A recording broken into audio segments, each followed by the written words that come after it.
In today's video, I want to settle a little debate about which sword is the best in the Call of Duty Black Ops 6 Zombies map Citadelle de Morts. Many people are going with the Raven sword, a lot of people are actually leaning towards the Lion's Light sword, and a fair amount of people are going for the Dragon sword, and we have a small population somewhere in different parts of the world that would say the Lightning sword is the best. Crazy. So today I'm going to be breaking down each sword's abilities, pros and cons, and truly see which one really is the best, and we'll be going through the upgrade step to see if they're really even worth it. Starting off with the Lightning sword, that's the one you get from the knight with the deer on his chest, also known as the Durandal. To upgrade this sword isn't really too hard, but depending on what level you're doing it at, and if you're playing solo or with people, I guess it could get sticky there. You have to get the 3 rods that you'll find in different parts of the map, and then after you do that, you just want to bring the 3 rods to this Voss and then do a little bit of a lockdown challenge and just wait for your sword to get struck by lightning and then melee this Voss 3 times and then you're done. So the upgrade step isn't the worst. I'll tell you what is the worst though. Now when this sword is upgraded to its full potential, well, unfortunately full potential, its unique ability is to shoot out a beam of lightning like it's Harry Potter when they're shooting beams out of their wand. Basically what this unique ability is. To be honest, it's weak. Like maybe if you use it on round 1 or something, then yeah, it looks like it's strong as you know what, but obviously you can't get the swords until round 10 as far as we know for now, and then of course upgrading it will take another round at least. Anyways, these swords all share the parry move where you block an attack for about a second, and then the sword swiping of course, which becomes more stronger once upgraded to their elemental forms. And then like I mentioned, if you press and aim your shooting button, you activate this sword's unique ability, which is our weak little beam here. See, this reminds me of the Dark Flare, the field upgrade, but with that at least it gets stronger as the levels go by, and it has some sort of backbone to why the beam isn't that strong. But then this stupid lightning bootleg Kamehameha is just this strong and only that strong. Taking this thing past round 50 and you're gonna blink in 1 second and open your eyes to the scoreboard that pops up at the end of the game for thinking this beam would protect you. Anyways, I'll give my final rating at the end. Let's move on to the next sword. The next sword we'll be talking about is the Lion's Light sword, aka the Silius. If you don't count having to chase those annoying parasites around the map, I guess if you're playing with people, because they'll spawn with any player. So if you're playing with randoms, then good luck, because those players just wipe them immediately without thought. So upgrade the Lion's Light sword right away. You gotta get that done quickly and get the parasite before any of the other players do, but obviously in a 1x1 fashion. I'm not sure if that term has ever been used before, but basically you need to melee 1 glowing parasite and then melee the lion's door and do the same for the rest, and then after that just shoot a couple symbols in the room once you put your sword on the pedestal. Warning, do not go in there with dual wields or if you have no ammo. Yes, I'm speaking from personal experience. Please respect my privacy and don't ask any questions. Now this sword has a unique ability, and for anyone who doesn't know, all the sword's unique abilities are activated the same way, and that's by pressing your aim and trigger button at the same time when the sword's fully charged. Anyways, back to reality. So this sword's ability is that it creates a little hurricane around you when activated, which believe it or not, I think is very handy. It may not seem as destructive when you look at it, but honestly this feels more like another field upgrade. What I mean by that is you typically pull out an ace card like this ability out when you really need it, as if you're being swarmed by zombies and let's say even being surrounded and no way out. This ability can for sure get you to safety if timed and used properly. You see, if you had the lightning sword in a situation like that where you were surrounded by zombies, whether you trigger that sword's ability or not, you would have opened your eyes to the main screen of the zombies mode within the next few seconds, given that you didn't have a self-revive of course. I feel like I've already given away where the lightning sword is going to go in the list of the 4. Anyways, yeah, the Lion's Light sword could come clutch if you're going to use it before reviving a down teammate. Even if you need a pack-a-punch and need some protection temporarily, the Lion's Light ability is honestly underrated in my opinion, and honestly can be used in many different situations. I personally am never going to want a special ability in my back pocket that I would have to voluntarily use when I want to get a whole lot of kills. To me, something like that should be an attack where if I'm in a sticky situation, then I could just automatically resort to it and pull it out. It's like when you use your field upgrades like Ether Shot or Frenzied Guard. Those are just things you have in your back pocket that are like muscle memory to activate if you're ever about to go down, or revive a down teammate if you need protection. Like I said with the last sword, the leaderboards will follow after. The next sword and the second last one that we're going to be talking about is the Dragon sword, aka the Caliburn. This sword was honestly my favorite, but that could also chain back to my childhood where I always liked the fire Pokemon starters over the others, or maybe I'm just overthinking it, but I do like fire. The special ability of Caliburn basically drops a huge fire explosion. Picture Madara Uchiha's fire style Great Fire Annihilation, but half of that. Still super crazy, and I like that fire really works on the amalgams in the game. Was it amalgams or doppelgas in Citadel? They both literally look the same. Pretty sure it was amalgams, but even when you use the fire incantations on the amalgams, it would almost take the amalgam out, and if anything sometimes finish it off. So when you use the fire ability on the special enemies like the amalgams, it wipes them out. By the way guys, I don't think I've seen past round 55 on this map, so if you're past that point, take this stuff with a grain of salt. You know what, take it with half a grain of salt. Insert Kevin Hart meme picture now. I don't know though, up to y'all. One thing I'll say is that because this causes a fire explosion, it is more than able to get you out of a tricky situation like if you were being surrounded. Though with this, I can't confidently say that it can actually get you out. It's not guaranteed. I'm just saying that it's able to. So if you're surrounded by 5 zombies, well, okay, jokes aside, it is a strong ass fire blast, but in a situation where it's life or death, is this special ability going to get you more on the life side or the death side?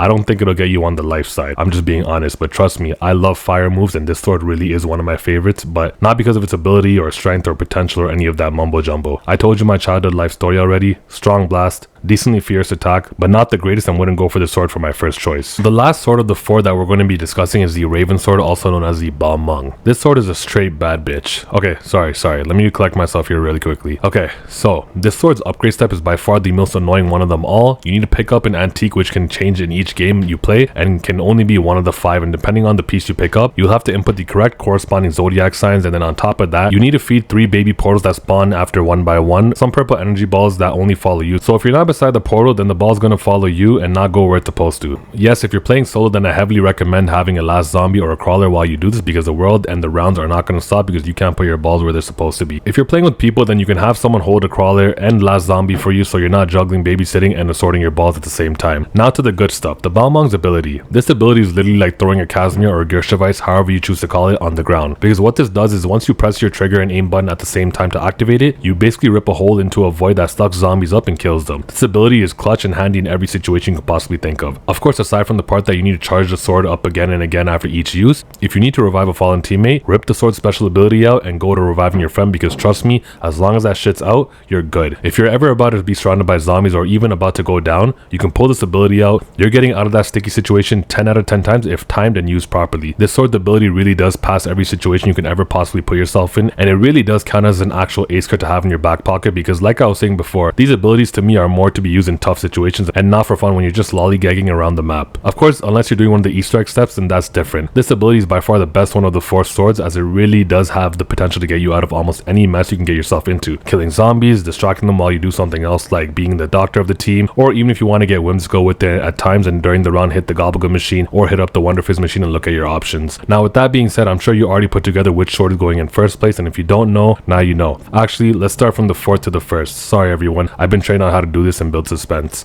Also, 4th place means last, and it doesn't necessarily mean the sword sucks or anything. It just means that it's not on the other sword's level and it's not the greatest of the 4. It still gets a participation trophy though, don't worry, I promise. So yeah, 4th is last and it's the not so good one. As the number gets higher though, 3, 2, 1, that means 1 is the best, and then 2nd place is the 2nd best, and then 3rd place is the 3rd best, and then as I mentioned, 4th place is garbage. I mean 4th best. In 4th place we have our wonderful, awesome, super cool, fantastic Durendal, which is the lightning sword. Big surprise there. In 3rd place, we have our super wonderful half of Madara Uchiha's Fire Style Great Fire Annihilation Jutsu, the Caliburn. I'm sure some of you will disagree. I hope not. In 2nd place, we have the underrated, overhated Lion's Light sword Solias taking the runner-up spot. I swear, if we were ranking these swords on the names they have, this would be 1st place every time. And of course, in 1st place, we have the one and only bad bitch. I mean, okay, I gotta chill. The Balmung, which is the Raven sword, also known as the Void sword, because you know, it creates voids and yeah, it's something. You heard me earlier. Okay, well, there you have it. Those are my official rankings of which sword is the best, or should I say how good all 4 swords are in order after comparing them all. If you like this video, then please go on ahead and support the channel by hitting the like button, and most importantly, smashing that subscribe button for more Call of Duty Zombies content. And even if you don't want to see more of my 2 cents on Call of Duty Zombies, smash the subscribe button anyways. I won't tell a soul. And honestly, I would love to hear your opinions on the swords and what you think of the Citadelle des Morts map in general, and let me know if you agree with any of my points, or even if you don't. Aside from being overweight, I'm also really nosy, so I want to know whether you agree with what I said or if you don't agree. Leave it in the comment section down below whether you like the map or love the map, hate the map, or if it's complicated, put it in there and let me know. Okay, whoa, pause. This is my cue to finish off the outro because I'm out of control. Anyways, thank you all for watching, liking, viewing, subscribing, and let's try to get to 1,000 subscribers. I appreciate you all for tuning in, and like I always say, until the next time, I'll catch you on the next one. Peace.